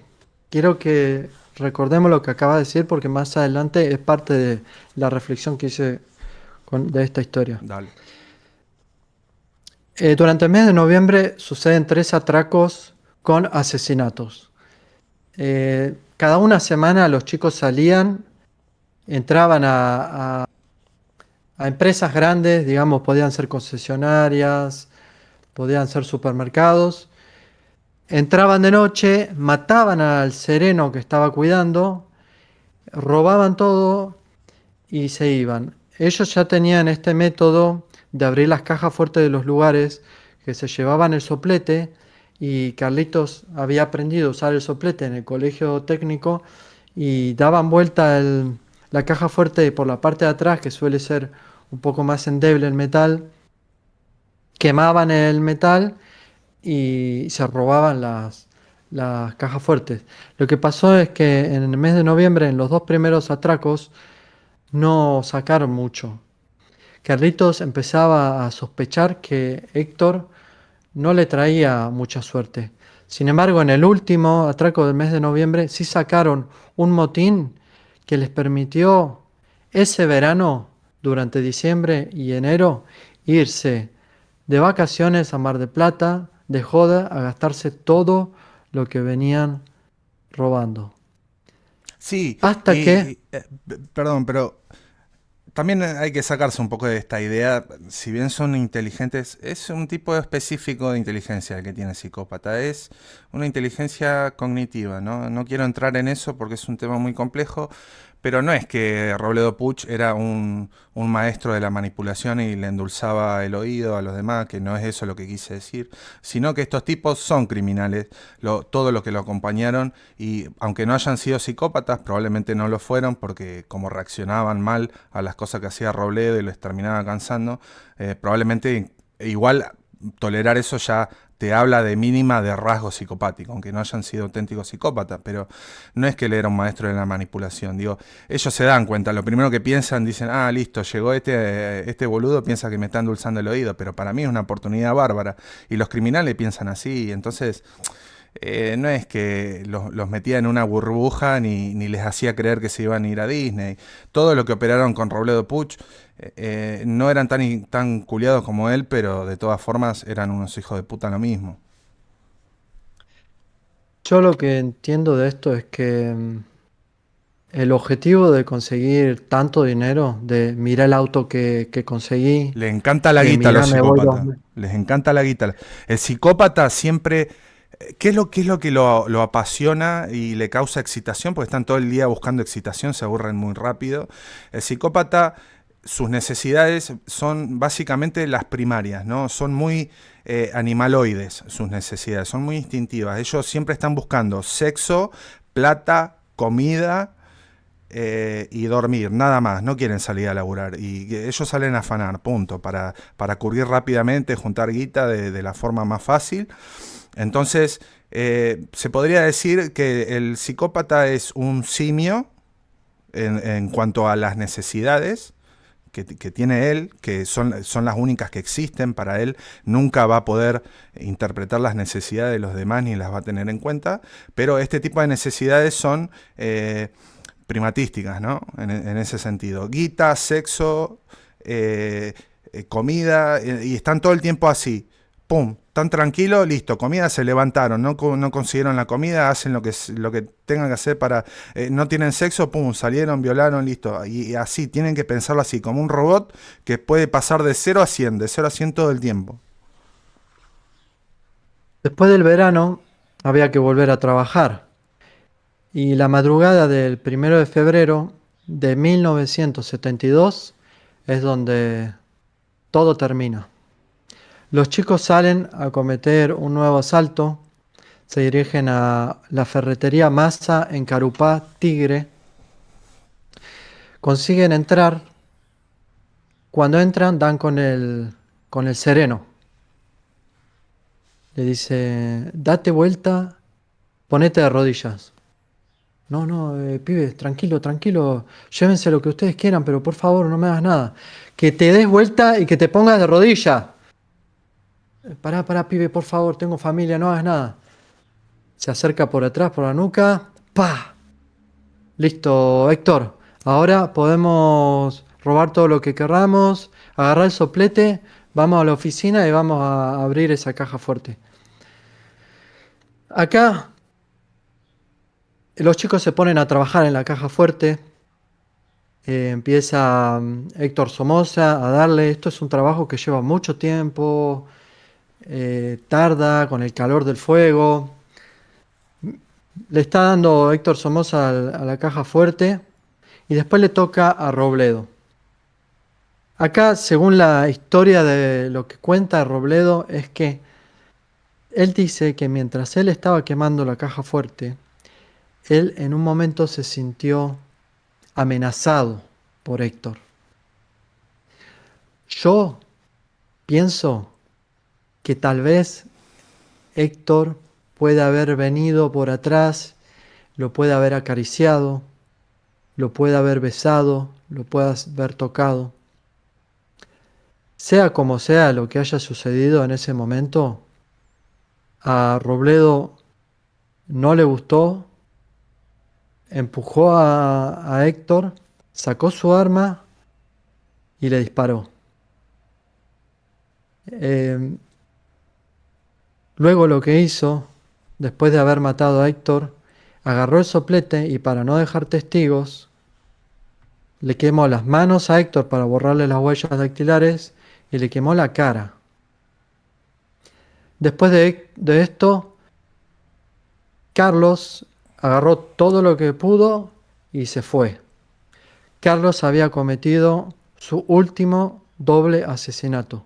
Fíjate que su primero fue un doble asesinato en el boliche y el 1 de febrero de 1972 comete un nuevo doble asesinato matando a su segundo socio. Dos socios se cargó. Esa mañana la policía llega a la ferretería e investigando, revisan la ropa de Héctor y del pantalón sacan los documentos. Van a la casa, le tocan la puerta a la madre y le dicen, buen día señora, mire, estamos investigando eh, sobre la desaparición de su hijo. Necesitamos saber si usted sabe qué hizo su hijo anoche. ¿Mi hijo? Sí, mi hijo salió con Carlitos Puch, con su amigo, salen siempre. Em, Señora, ¿usted sabe dónde vive Carlos Puch? Sí, sí, vive acá a 5 cuadras. Mira, le da la dirección y esta mañana la policía finalmente arresta a Carlos Eduardo Robledo Puch. Lo llevan a comisaría y este chico de 19 años recién cumplidos confiesa todo. Confiesa 36 crímenes, 25 robos y 11 asesinatos. Con 19 años, Robledo. Recién cumplidos porque él cumplía años el 19 de enero. Así que esto fue el 1 de febrero, solo recién cumplidos. 19 años, un 19 de enero. ¿Cuándo había arrancado él con el quilombo? Eh, Su primer asesinato fue un año, justo un año antes, el 15 de marzo en el 71. O sea que un año después, el 1 de febrero, comete el último y comete 11 asesinatos más todos los robos y todo el... Entonces En este su momento, carrera delictiva comienza a los 18 años. sí, como asesino. Sí, Previo a eso ya había estado robando en el barrio, cometía hurtos. sí. ¿Sabés cuándo él claramente se podría decir sin poder refutarlo que él empieza con sus comportamientos delictivos, de robos, lo que sea. Cuando empieza a robar las motos de las concesionarias, ¿Cuántos antes años de tenía matar, ahí? 17 años. Ok, listo. Eh, 16, perdón, porque 16. después pasó un año en el reformatorio. Y, Tenía 16. ¿sabés, digamos, más o menos, por ejemplo, ¿no? De los 7 años a los 15 años? ¿Me podrías redondear si él había hecho algún tipo de cosas? Sí, O más chico, robos en la inclusive. escuela. Sí, sí, sí, en el colegio, robo de útiles a sus compañeros, robo en la escuela, robo a tiendas, por ahí el empleado se daba vuelta y le manoteaba algo o le trataba de robar algo de la caja. Ya un poquito más grande, con 15, es que se metía a las casas de las personas cuando estaban vacías, digamos, no estaban propietarios. Ojo, Sí, era un ojo, delincuente. ojo que he sabido, muchos chicos, cuando son chicos, hacen este tipo de cosas, pero o sea, la pregunta del por qué no se responde desde la necesidad. Uno generalmente cuando es chico y empieza a socializar, a armar sus grupitos y qué sé yo, entre ellos hay una competencia intragrupal, se podría decir. Positiva, no positiva para la sociedad, obviamente, sino de afianzamiento inclusive de los vínculos hacia dentro del grupo, ¿no? Por ejemplo, los pibes pueden llegar a robar algo o a mandarse alguna macana, pero no lo hacen para satisfacer una necesidad. Ellos no roban del kiosco porque, tengo hambre, me robé, listo, pum, salí comiendo un alfajor. No, generalmente lo hacen para demostrarle al amigo que se animaron a hacer una cagada. Y ahí hay una gran diferencia. Ninguna de las cosas, no está justificado, no estoy diciendo eso, no está bien, pero es muy importante saber el porqué, ¿no? Porque yo puedo hacer una cosa igual a vos, pero la explicación interna, lo que yo te puedo describir de mi experiencia subjetiva puede ser completamente diferente. Digo, en la superficie hay muchas cosas que son similares. Ahora, si vos empezás a indagar, vas a dar cuenta que mucha gente hace las cosas por un motivo y otra por otro, ¿no? Es lo que en la teoría sociológica esto está muy estudiado, digamos, y ya viene de hace mucho tiempo. Tener en cuenta siempre a través de entrevistas, etcétera, los motivos que lleva a la gente a hacer las cosas que hace. Esa mañana la policía había capturado al monstruo que había estado aterrorizando la zona norte de Buenos Aires durante un año. Lo que sucede ahora es que la policía tiene que empezar a reconstruir, hacer la reconstrucción de los hechos. Entonces lo empiezan a pasear en patrulla por todos los lugares y acá es donde la televisión, los periodistas lo empiezan a seguir junto con la gente que quería ver la cara del asesino que había estado matando. Es acá donde salen toda esta prensa amarillista, todos los titulares de el ángel de la muerte, el asesino con cara de niño, el ángel negro, un psicópata loco, suelto, y todas las fotos que van a encontrar en Google cuando googleen su nombre son las fotos de la reconstrucción de los hechos con los 19 años recién cumplidos. ¿Cómo fue lo que le dijo el juez cuando ya lo iban a meter sopre? Ahora, ahora viene eh, esto. Ahora lo que sucede es que Puig lo declaran culpable y lo mandan preso al penal de Olmos. Lo que sucede acá un año después es que Robledo se fuga del penal, aprovecha un día de una niebla muy espesa y al mismo tiempo que entraban unos presos, unos nuevos ingresos, y anudando varias sábanas y con un gancho, consigue subirse al muro y escaparse. Pero ahora, claro, uno dice libertad, pero no es tan sencillo porque vos imaginate que apareció tu cara en todos los periódicos, en todas las noticias, porque fue uno y sigue siendo el caso más espectacular Era la de viralización de la asesino época. serial.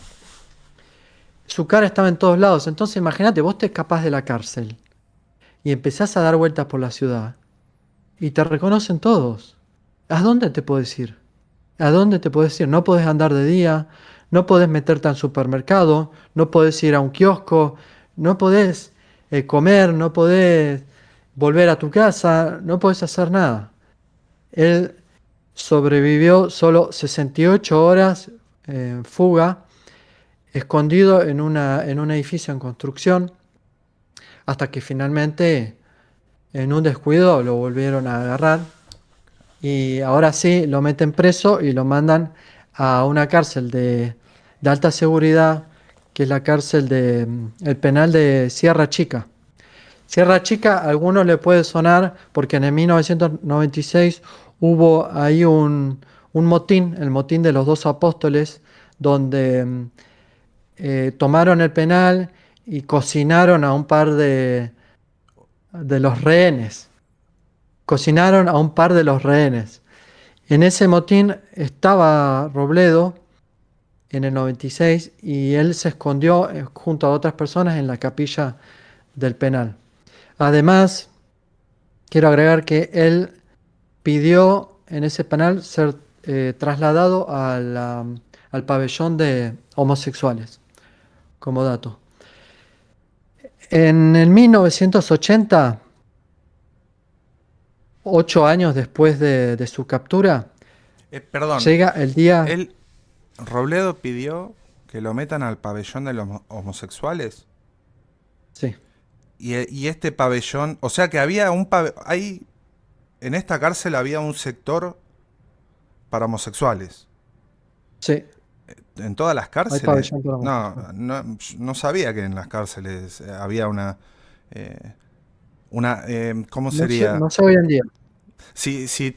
A ver, si dividimos los baños por hombre y mujer, acá hay como una división intragénero orientada a la orientación sexual. Eh, no sabía eso. Pero a mí me parece que las cárceles, tenés cárceles de mujeres y cárceles de hombres, ¿eh? Claro, No hay, no hay una cárcel con un pabellón de hombre y pabellón de mujer, eso no, no, no. eso no. Pero es interesante. Eh, bueno, evidentemente muy heterosexual no era Robledo Puch.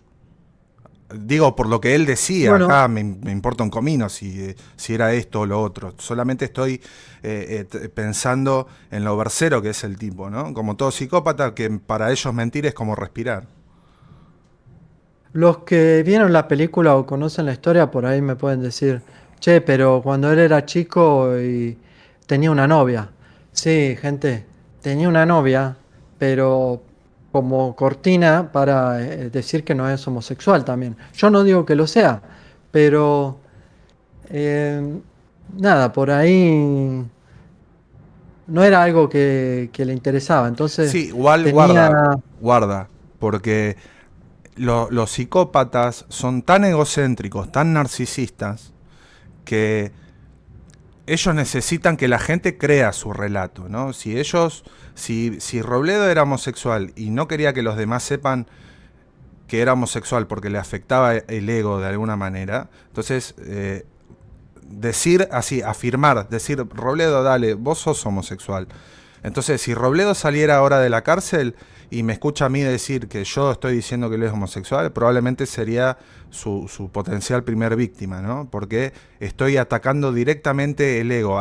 Al psicópata se le puede herir el ego en ese sentido, pero no porque vos decís algo y lo haces sentir mal, no, no, no, porque las emociones de ellos no operan de esa manera.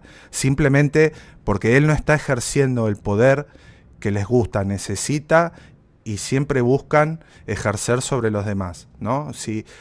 Si vos contradecís el relato del psicópata, ojo, lo mejor obviamente siempre es buscar la manera de alejarte de estos personajes por menos psicópata que sea, ¿no? Porque no es bueno o sea, entrar en conflicto con un psicópata.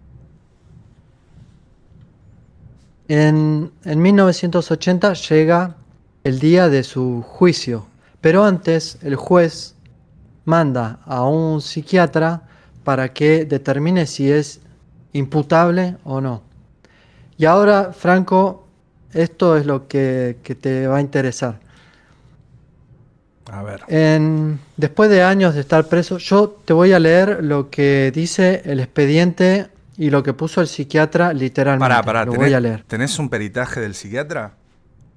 Tengo el peritaje del psiquiatra y lo voy a leer. Me Te lo voy a encanta, leer. me A ver encanta. qué. Soy todo oído. Ahora es donde vamos a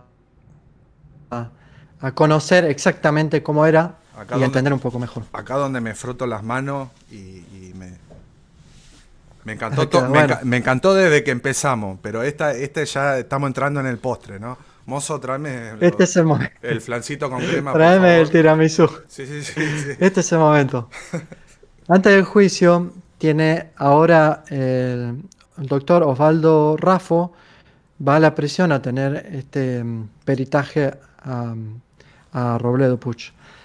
Y dice, después de años de estar preso sin una explicación clara de su psiquis, la justicia envía al hombre que mejor sabía leer las mentes de los criminales, el doctor Osvaldo Raffo.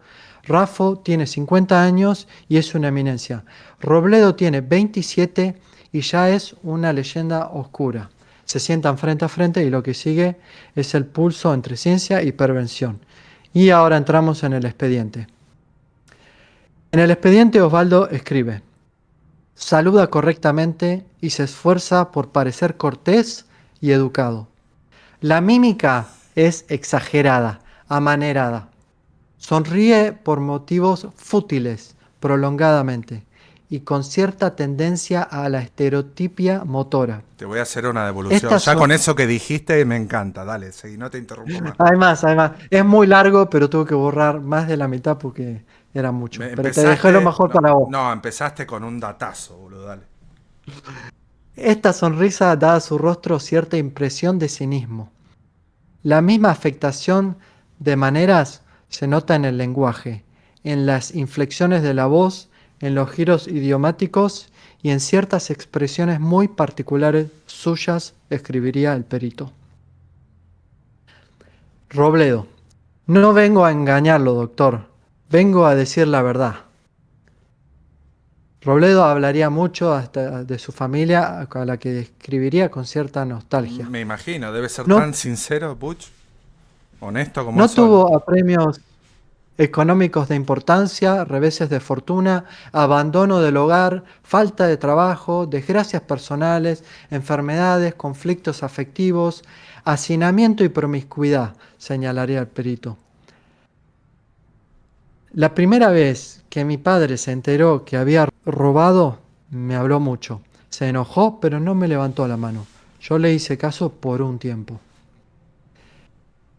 Raffo dice: a veces responde rápidamente, en forma casi explosiva, y otras, en cambio, demora la respuesta como si la meditara, dando la sensación de que intenta confundir o sugerir algo al observador. Pato, Anotaría Raffo. perdón, estoy tan euforizado porque para el que nos está escuchando acá no hay performance. Yo es la primera vez que escucho lo que está diciendo y cada cosa que está diciendo es brutal como conecta con la teoría y les aseguro que amerita para un episodio, pero solamente con lo que está diciendo acá amerita para hablar 3 horas de todo lo que está diciendo. Y yo con él, todas las cosas que me va a escuchar decir, probablemente no las haya escuchado en otro lado, pero de mí les aseguro que no ha escuchado nada. Y lo que estás diciendo, Pato, es impresionante. Dale, seguí, por favor.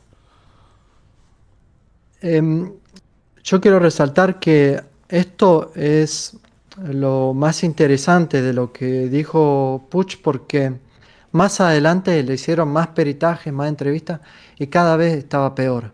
Así que este peritaje, con 27 años antes del juicio, es lo más acorde a cómo era él realmente. Acá sí podemos ver más o menos cómo era. Continúo.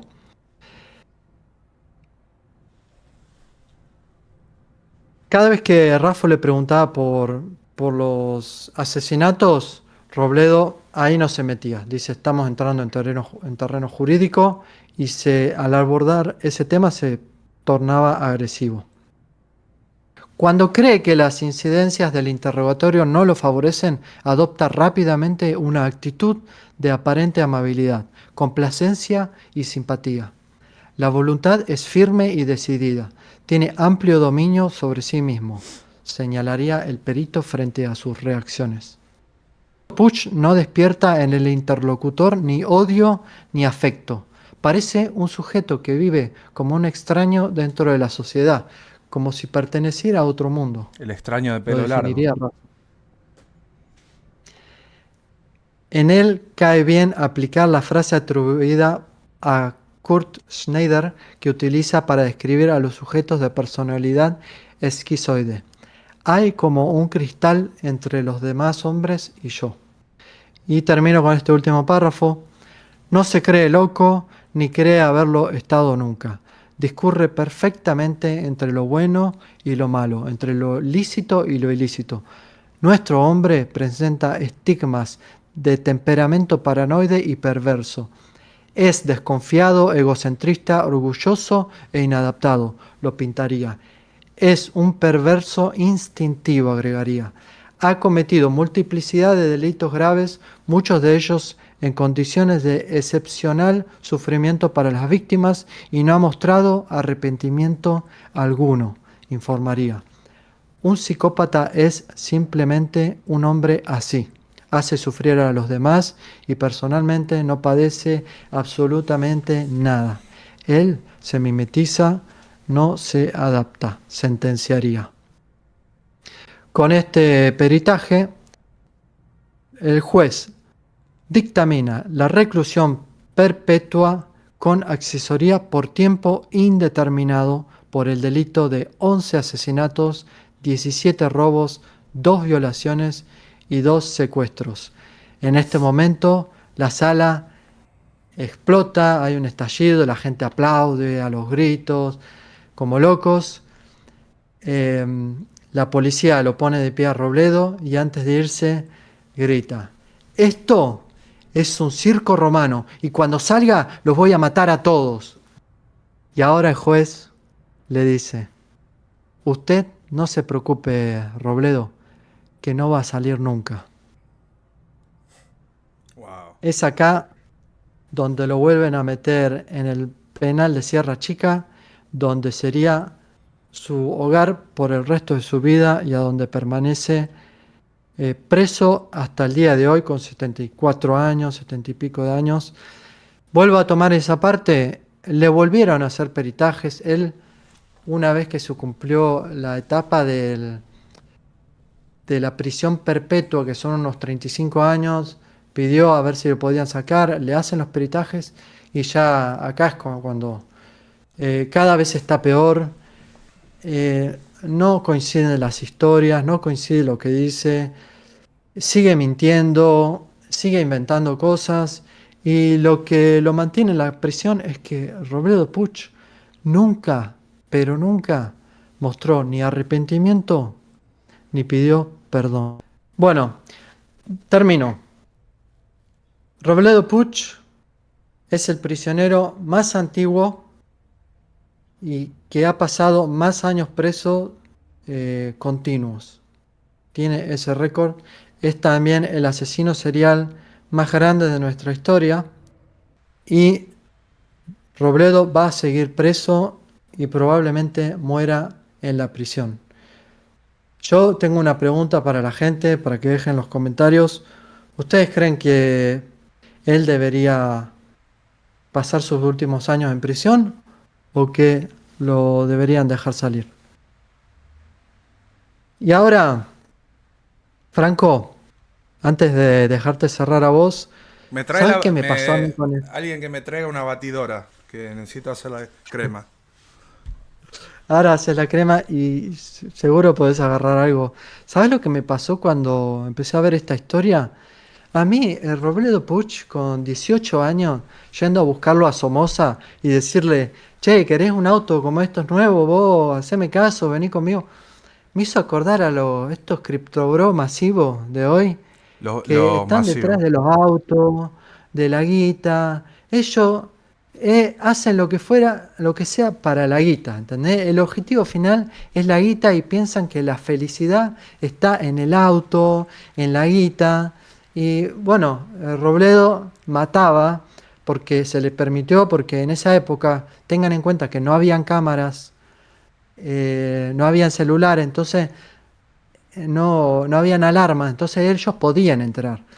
Pero bueno, hoy en día estos chicos que te venden el auto, la guita, que la felicidad está en esto, en medio es estafar a otras personas.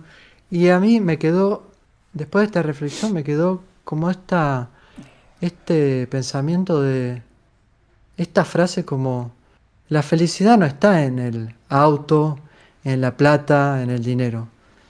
La felicidad la van a encontrar en los actos de bondad y nobleza. Estos criptobros que ahora encima, cuando ya vieron que no tienen cómo justificarse, ahora salen con la Biblia a decir sí, que Dios es tu Salvador. Ni Dios, ni la Biblia, ni nada, gente. Dios, Alá me dijo que invierta en Bitcoin, muchacho. Solo van a encontrar esa felicidad cuando hagan gestos de bondad y de amabilidad para la otra persona. O sea, la plata, a vos, sí, vos vas a poder manejar un auto, pero si no haces algo por alguien, algo bueno, nunca vas a sentir la felicidad. Totalmente. ¿Entendés? Entonces, bueno, a mí me dejó esa reflexión y quiero saber qué piensa la gente, que lo deje en los comentarios, saber cuál es su reflexión, si están de acuerdo conmigo o no. Y también quiero escuchar la tuya, qué te parece el análisis psiquiátrico, qué sacás de esta historia, qué reflexiones fuiste haciendo. Y te dejo cerrar si querés, soy todo Dale, oídos. muchas gracias. Déjame finiquitarte, redondeo. Para empezar, quiero decir que me fascinó la historia. La verdad que aprendo muchísimo cuando me contás historias. Todavía nos tenemos que juntar a ver pelis y desmitificar un montón de cosas. Tendríamos que hacer análisis de cine, etcétera. Así que estuvo muy bueno. Me encantó lo del peritaje, porque claro, es el área que más domino. Y bueno, tu área, tu expertise está en contar historias justamente, estuviste impecable, Pato. Bueno, eh, a ver, Robledo Puch, voy a empezar así. Si yo tuviera que apostar mi casa y todas mis pertenencias a que es un auténtico psicópata, como bien dijo el psiquiatra, no tengo ninguna duda y hasta saco préstamos en el banco y todo, ¿no? Ahora, yo no soy quien para diagnosticar, ni nadie se puede atribuir en tanto individuo la capacidad o el don de diagnosticar. Después sí se puede confirmar, obviamente. Eh, Obviamente, uno puede ir diagnosticando por el mundo y todo el mundo lo hace, todo el mundo juzga internamente a los demás y esa es una forma de diagnosis. Cuando yo digo diagnosticar no me refiero a un concepto específicamente psiquiátrico, yo le llamo diagnosticar a eso, pero también a lo que hacemos todos somos diagnosticadores, algunos tendrán más, otros tendrán menos herramientas, pero acá hay muchas cosas que nos están mostrando signos de lo que él era un auténtico psicópata. ¿Me podés recordar qué fue, cómo habías empezado el peritaje? Y Sí, vamos yo desmenuzando cada frase que me decís. saluda correctamente y se esfuerza por parecer cortés y educado. La mímica es exagerada, amanerada, sonríe por motivos fútiles, prolongadamente y con cierta tendencia a la estereotipia Ah, motora. ahí estamos. Bancame ahí. Acá qué tenemos. A los psicópatas los constituye una forma típica de comportarse, ¿no? Si uno se aprende todos los signos, todos sus comportamientos sostenidos en el tiempo, uno lo integra y aprende a etiquetar, a ponerle nombre, decir, esta persona está en un periodo que está haciendo tal cosa, se puede empezar a asociar a un tipo de personalidad específico o patología, ¿no? Para empezar, el psicópata no es un enfermo mental, porque el psicótico, enfermo mental, esquizofrénico, etcétera, tiene una desconexión con la realidad, alucina, etcétera. Después sí existen esquizofrénicos psicopáticos, que ya es otra cosa, ¿no? Pero es muy raro, es muy raro. Entonces, ¿por qué no se lo determina en el ámbito legal, en el peritaje como enfermo mental? Porque el psicópata tiene una completa, está en sus cabales en el sentido de cómo percibe fenoménicamente el mundo, ¿no? Ve las mismas cosas que vemos nosotros, no ve nada raro, no alucina, etcétera. Entonces, se podría decir que es una persona que no está desconectada de la realidad. Ahora, lo que está diciendo Pato, esta cuestión de la exageración, es típico del psicópata. ¿Por qué? Porque como el psicópata puede ver, te puede describir un color, pero nunca haberlo visto, es como un ciego emocional, ¿no? Te puede hablar maravillas del color amarillo, pero nunca lo vio al color amarillo. Entonces tiene una inteligencia cognitiva en la que él, desde que se empieza a desarrollar, generalmente de forma muy prematura, porque esto es un tema genético que después voy a ahondar un poquito rápidamente en eso, digo, ellos enseguida se dan cuenta que son diferentes, ¿no? No digo que todo psicópata va a venir y te va a decir, soy un psicópata, me di cuenta que soy psicópata. Hay muchos casos en los que no saben que son psicópatas. Hasta hay un neurocientífico que es psicópata y se dedica a estudiar la psicopatía, y él descubrió que tenía rasgos psicopáticos porque le preguntó a la gente si, che, ¿esto te cae mal cuando lo hago? Sí, la verdad que a veces me dan ganas de... Y decía, no lo puedo creer, recién me doy cuenta, ahora que tengo 50 y pico de años y soy neurocientífico. Entonces como ellos registran todo cognitivamente y no emocionalmente, tienen una incapacidad severa, a diferencia de los que somos normales, ¿no? Cuando yo hablo de normales, no quiero entrar en la discusión filosófica de lo que es normal o anormal, porque eso en el ámbito psiquiátrico y neuropsicológico te quitaría mucha energía, ¿no? La boludez esa posmoderna de qué es normal y qué es anormal. Entonces, estamos los normales y los anormales, punto. El Robledo de Puig era un anormal. Entonces, como ellos tienen una cognición muy desarrollada, porque es de lo que dependen, ellos necesitan entender todo cognitivamente, necesitan, mirá, cuando pasa esto, esta persona reacciona de tal manera, y lo estudian una y otra vez, y te están observando, una conducta muy típica que te están observando todo el tiempo cuando vos no los estás viendo, y a veces te das cuenta, uno se da cuenta y dice, che, ¿por qué me miras tanto cuando yo estoy haciendo otra cosa, ¿no? Es incómodo. Uno, viste que a uno no le gusta ver a otro cuando está durmiendo, por ejemplo. No sé si te pasó de ver a un amigo durmiendo y eso, y vos, sí, lo podés llegar a mirar, pero no te quedás observándolo 3 horas. A lo sumo, No. a lo sumo le metes... Eso de psicópata. Claro, a lo sumo le metes un chancletazo porque no te deja dormir porque está roncando. Pero ese tipo de cosas hacen, ¿no? Entonces, como ellos necesitan perfeccionar la imitación, porque no les sale naturalmente las cosas que hacemos todos, ¿no? Siempre exageran todo. Es el típico caso del love bombing. El psicópata es muy famoso por ser por ser un love bomber nato, ¿no? Cuando conoce a una mujer, o una mujer psicópata conoce a un hombre, te hacen love bombing. ¿Por qué?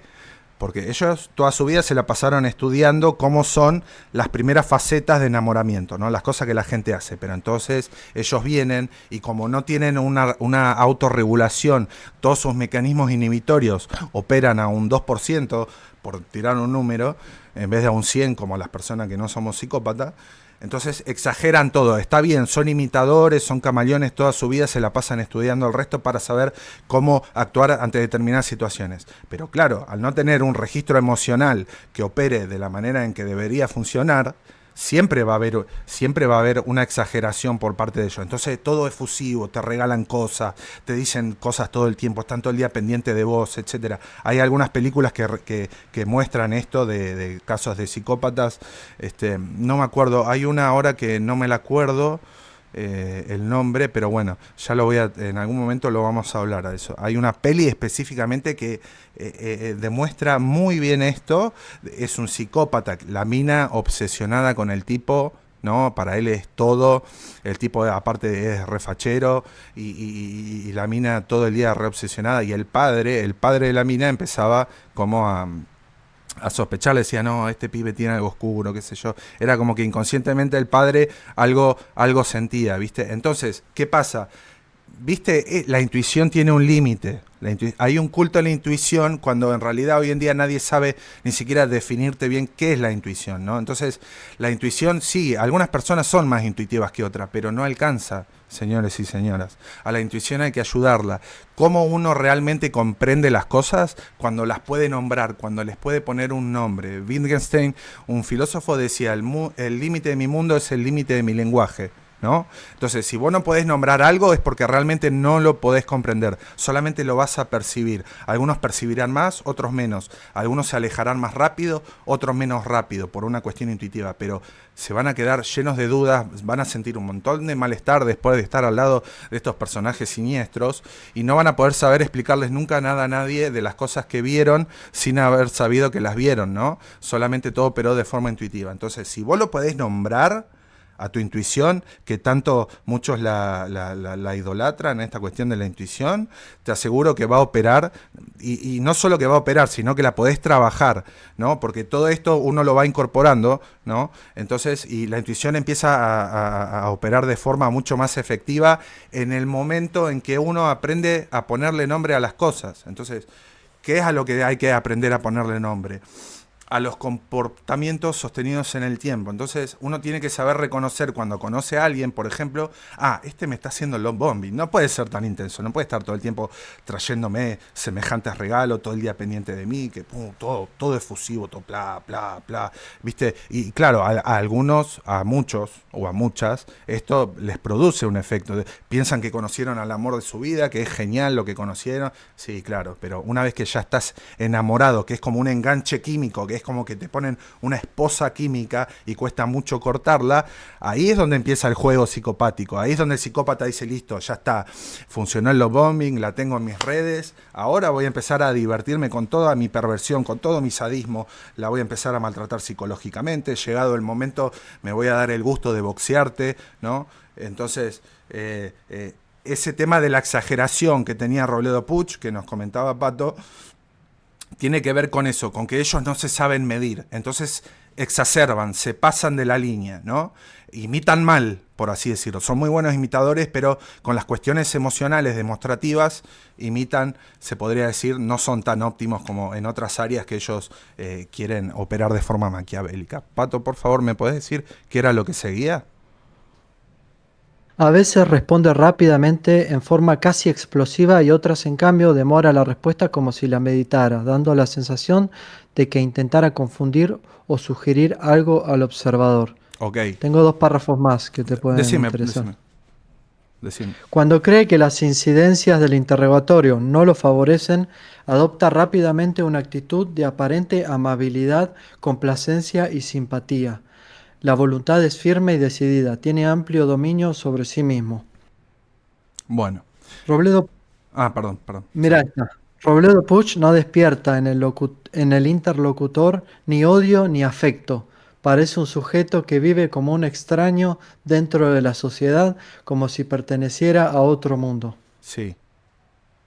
Ok, bueno, acá también obviamente tenemos algo sumamente interesante. ¿Por qué? Porque el psicópata, ¿por qué a veces tarda, no? El psicópata muchas veces tarda en darte una respuesta porque que vos decís, pero tendría que contestar más rápido esto, es algo muy sencillo, no le estoy pidiendo que me haga, que me resuelva las ecuaciones de Dirac, ¿no? Entonces, el psicópata va a empezar a decir, sí, porque, y te va a hacer pausa y se va a poner a pensar, digo, pará, loco, no te pedí que me soluciones el colisionador de hadrones, nada, o sea, ¿por qué? Porque ese es el tiempo, ese es el margen que se está dando a sí mismo para poder inventar una historia, para después no pisarse el palito solo, ¿me entendés? Está mintiendo en su cabeza para después efectuarla, ¿no? Exteriorizarla. Son esos tiempos muertos que el psicópata también hace que uno no se dé cuenta que los hace,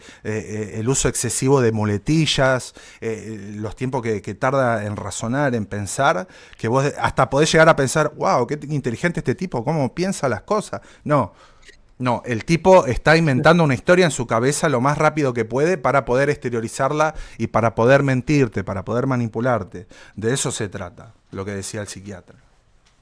Después, ¿qué era lo que me habías dicho? No se cree loco ni cree haberlo estado nunca. Discurre perfectamente entre lo bueno y lo malo, entre lo lícito y lo ilícito. Nuestro hombre presenta estigmas del temperamento paranoide y perverso. Es desconfiado, egocentrista, orgulloso e inadaptado. Mm. Bueno, yo estoy tratando de ser muy sintético y ser muy rápido, ¿no? Porque tendría que hablar muchísimo, si no. Em, Bueno, vamos a hacer más episodios sobre este tema, ¿no? sí, sí, sí, sí. Bueno, ¿me podés repetir de vuelta, por favor? No se cree loco ni cree haberlo estado nunca. Es ver- Discurre perfectamente entre lo bueno y lo malo, lo lícito y lo ilícito. Sí, miren, los psicópatas no es que no sienten nada, ¿eh? No son un zombie. Serían un zombie en todo lo que es lindo y positivo en un ser humano, ¿no? Las emociones positivas, esas que nos dan ganas de seguir viviendo. Digamos, ellos experimentan más que nada todo lo que serían las emociones negativas, la envidia, la ira, ¿no? La excitación y la adrenalina por cosas sumamente asquerosas, pervertidas, etcétera, parafilias, lo que vos quieras. Entonces, ellos se pueden decir que se mueven en un espectro emocional que está, digamos, ligado a todo lo que es nefasto, que cualquiera uno puede experimentar, pero que lo modula, lo contrarresta con todas sus capacidades de hacer el bien, ¿no? Con la moral, etcétera. Ellos te pueden mencionar toda la ética kantiana, si vos querés, pero en realidad nunca la van a sentir, porque no se prenden las cosas adentro del cerebro que se tienen que emprender. En el cerebro es como que tenemos muchos focos, ¿no es cierto? Que se prenden.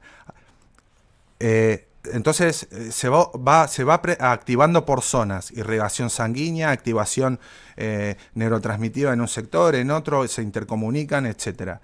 Todas esas cosas Sí.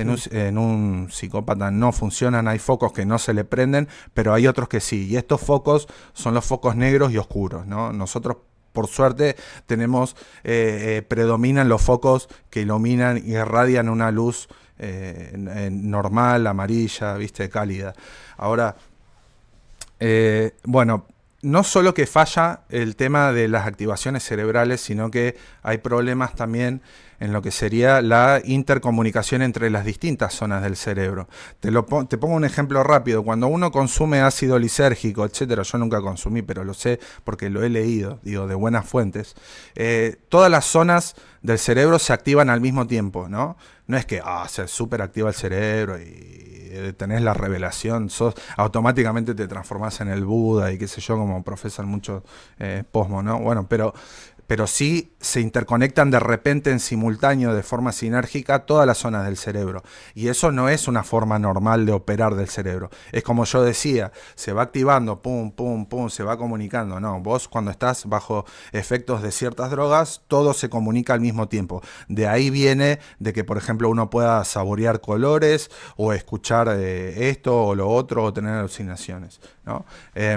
Eso es para entender rápidamente, más o menos, muy someramente, cómo funciona el cerebro. Ahora, está demostrado, recontra demostrado, con muchos estudios, que estaría bueno, no sé si se lo hicieron, pero estaría bueno que se lo hagan a Robledo para terminar de confirmar que estamos ante un auténtico psicópata, de que, por ejemplo, hicieron un experimento, entre tantos otros, de que, bueno, a los psicópatas agarraban un grupo de control de gente normal, otro grupo de control que eran criminales que no eran psicópatas y otro grupo de criminales psicópatas. ¿Qué se demostraba?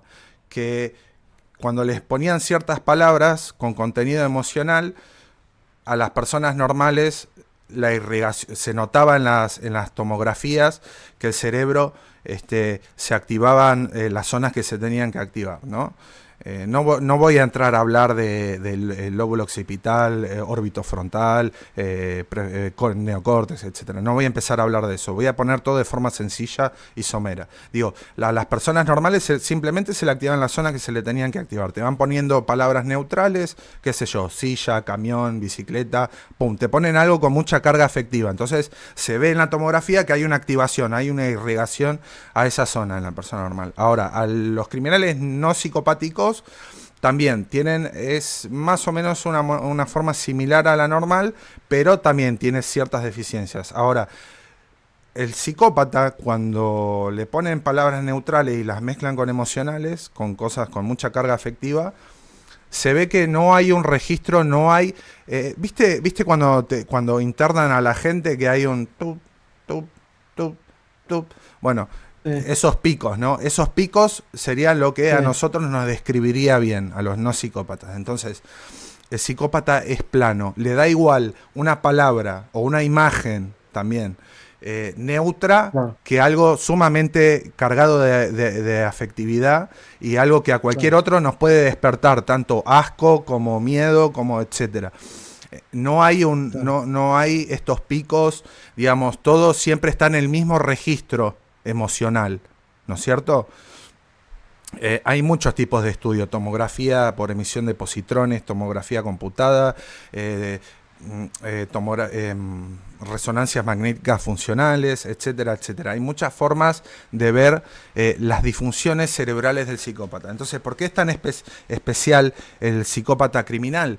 Porque el ambiente no explica lo que explica en la mayoría de los criminales, ¿no es cierto? Y en la mayoría de los problemas, incluso traumas, etcétera, que tenemos todos. El ambiente nos condiciona a todos, de alguna u otra manera. Después ya depende de uno adquirir las herramientas para poder contrarrestar los efectos negativos que el ambiente a veces, por mala suerte, intenta imponernos. Ahora, todo eso se puede resumir en que es un fenómeno de condicionamiento. Ese fenómeno de condicionamiento no condiciona nada, en nada al psicópata. ¿Por qué? Porque hay un fuerte componente biológico, hay un fuerte componente genético. Entonces, la teoría ambientalista no aplica con los psicópatas. No estoy diciendo que es 100% biológico, genético, pero por ejemplo, puede haber un bebé, ¿no?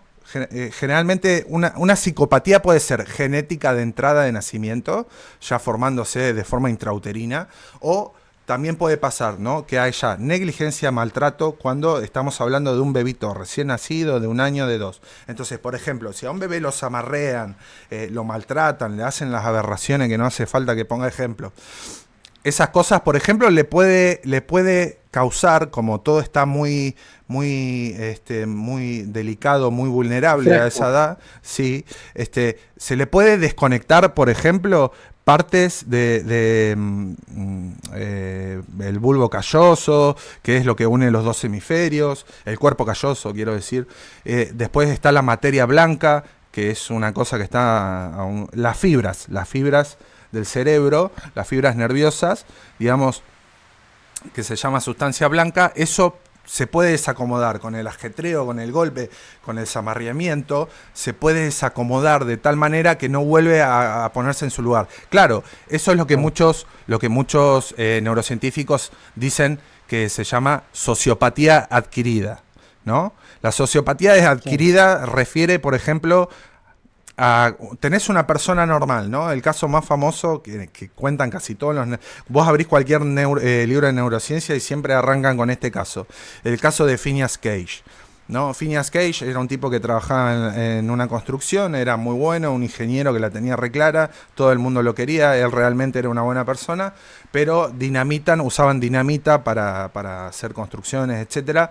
Explota una dinamita, sale volando un fierro y se le clava un fierro así largo en la cabeza, en el lóbulo frontal. El lóbulo prefrontal, quiero decir, es el que está justo acá atrás de la frente, ¿no? Que es el que nos permite inhibir impulsos, es el que nos vuelve racionales, es el que le dice a todo el cerebro reptiliano, al cerebro neandertal, ese que tenemos que ya viene de antaño. Porque el cerebro Mm, evolucionó así, ¿no?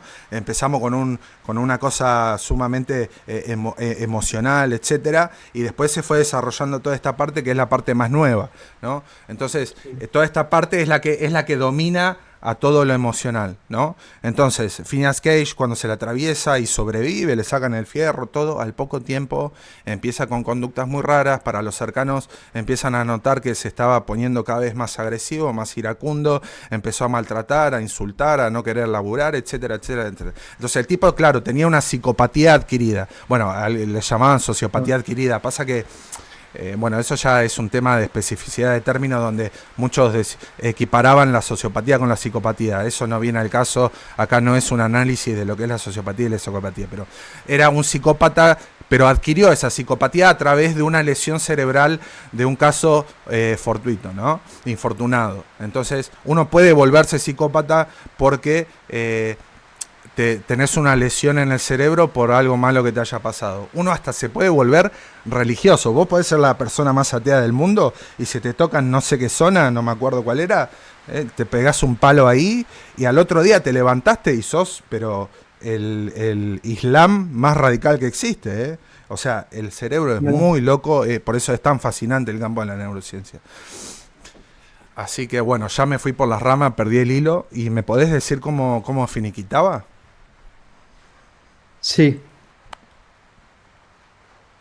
un psicópata es simplemente un hombre así. Hace sufrir a los demás y personalmente no padece absolutamente nada. Él se mimetiza, no se adapta. Claro. Si hay algo que no puede hacer el psicópata es tener remordimiento, ni le puede causar nada que ver a los otros sufrir. Para él es simplemente un divertimento hacer sufrir, porque tienen ese placer sádico que tienen, ¿no? De infligir daño, de infligir dolor.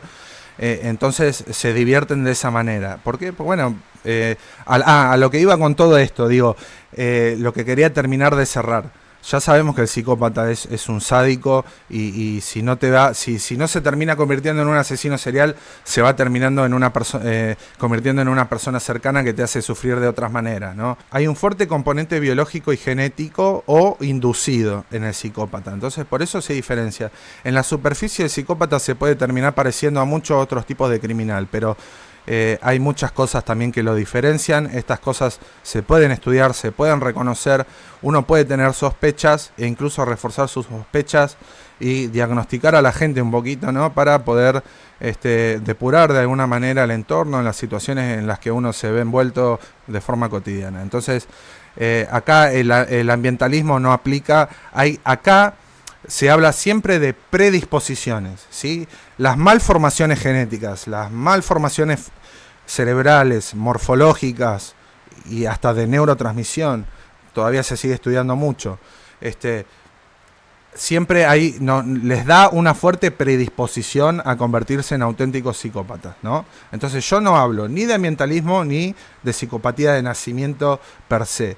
Acá lo complejo de la situación y que todavía se está estudiando y hay muchas cosas que no entendemos, es entender y poder describir de una forma entendible la interacción entre el ambiente y las malformaciones biológicas y cómo operan y cómo se influyen una hacia la otra interretroactivamente, ¿no? Entonces, eso era con lo que quería cerrar. Digo, que no crean, ni que los ambientalistas crean que todo criminal, sobre todo los psicópatas, el ambiente tiene toda la culpa. Todo lo que vos nos contaste lo confirma. Aparte, Robledo Puch no nació en una situación deplorable y hay mucha gente que nace en infiernos y no por eso salen a matar y a robar, todo lo contrario, muchos se terminan convirtiendo en excelentes personas porque tienen este pensamiento, esta fuerza interna de decir, yo no quiero hacer esto, no me voy a convertir en eso y voy a operar de forma de que nadie tenga que volver a pasar por lo que yo pasé. Así que eso era, con esto ya quiero cerrar y Pato, te dejo la última palabra. Gracias. Yo quiero decirle a la gente que se queden tranquilos, que respiren ahora, tomen aire, relájense porque hay una manera de salir, hay una manera de escapar y de controlar a esta gente. No se preocupen, yo les voy a dar ahora dos técnicas muy efectivas para lidiar con este tipo de gente. La primera, y que es la mejor, contacto cero. Evítenlos. Si están en su trabajo, díganle a su jefe, mira, mi compañero es un psicópata, no lo diagnostiquen, pero díganle, miren, o él en este lugar o yo. Los dos no podemos estar. Yo, por mi propia salud, no voy a compartir un lugar. Si es una pareja, chicos, gente, bloquéenlos, cámbiense de número, múdense de ciudad si hace falta, evítenlos completamente. Y la otra técnica, porque tal vez el psicópata está en su familia o, o es el padre o la madre de sus hijos y los tienen que ver, los tienen que cruzar. Una técnica que leí que me gustó mucho, que se llama la técnica de la piedra gris. De Grey Rock, Ustedes sí, sí, sí. se tienen que transformar en una piedra gris. ¿Qué quiere decir esto? Totalmente insulsos, poco interesantes, nada. Ah, sí, Primero, si sí, sí. ustedes Claro, exactamente. Si usted es Porque te él volvés o aburrido. ella, De esa forma te volvés aburrido para ellos. exactamente. Te preguntan, te Si ellos quieren ven manipular, qué sé yo, y vos le decís, ah, bueno, sí. Mirá qué lindo que está el día. Ajá. Y seguís en la tuya. contestar con monosílabos, sin ninguna expresión, no les cuenten nada, no les digan, no sabe lo que me pasó hoy, nada. Y si ellos vienen a contarles algo, ninguna expresión, monosílabos, respuesta corta, se convierten aburridos y no van a poder eh, darle a ellos lo que necesitan. Y voy a cerrar con una pequeña frase que hay en la entrevista que le hacen a Robledo Puch, que le pregunta a un periodista, Robledo, ¿usted cree en la pena de muerte?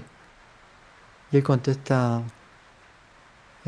bueno, no, yo creo que no tenemos derecho a quitarle la vida a otra persona, con la Biblia en la mano.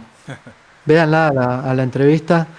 Y, y ahora sí, para cerrar, gente, yo les voy a pedir, por favor, si les gustó el video, suscríbanse. Tenemos que llegar a 1000 suscriptores, vamos por los 400 y pico. Tenemos que llegar a la primera meta de 1000 suscriptores.